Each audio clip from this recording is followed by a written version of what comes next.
Next up, we are talking on the approval of the submission on lane use and heavy vehicle rules reform. David, Michael, welcome along. Kia ora koutou. Thank you, Chair. Hopefully this will be a short item. The government released land transport rules reform, two packages, one on lane use, one on heavy vehicle productivity, on the 25th of February, and they asked for submissions by tomorrow.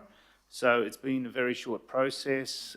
Council considered the merit of the reforms. We decided we should put in a submission. We sent a memo to all elected members and to Hukura. We left the timing as long as possible for people to provide draft input, which we put together, and we put out a draft final report at the latest possible time. And that was published on your agenda, and we believe it's not very controversial. It's all items are being supported.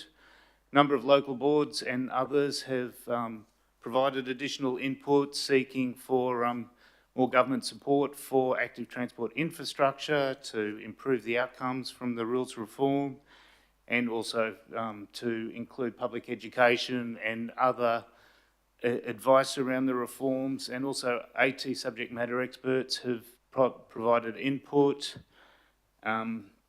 Also pointing out that a number of other legal reforms are required to enable things like the prevention of parking on berms. On the heavy vehicle productivity, essentially everyone has been in favour. There's no safety problems are envisaged, and the reforms should reduce administrative burden and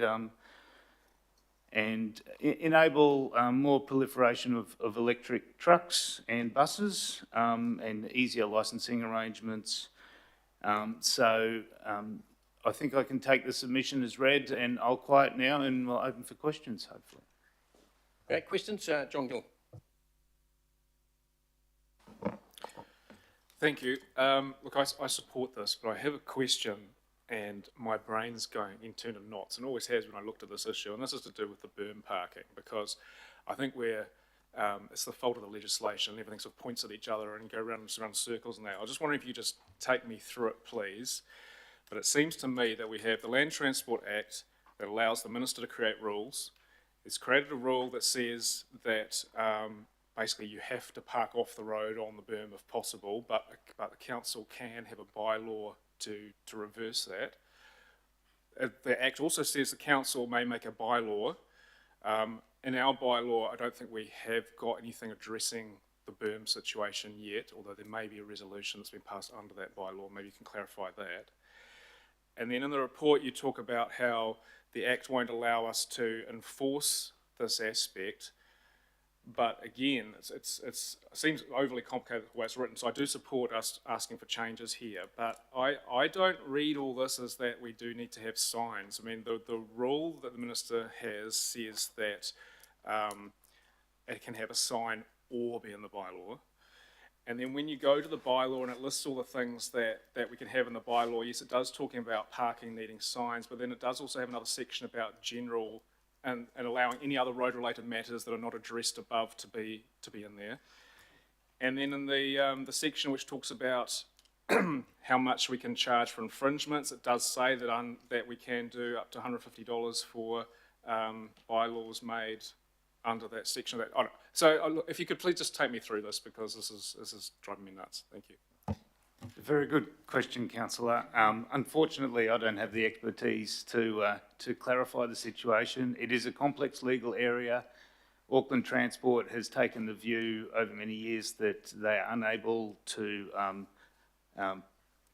ticket berm parking. I understand others take a different view, but there is complexity around what offences are enabled by different parts of the legislation and the traffic control device rules. And I think the point that we're making in this submission is there is this complexity and differing views of how issues can be enforced, and there's also a difference between parking prohibitions and parking restrictions.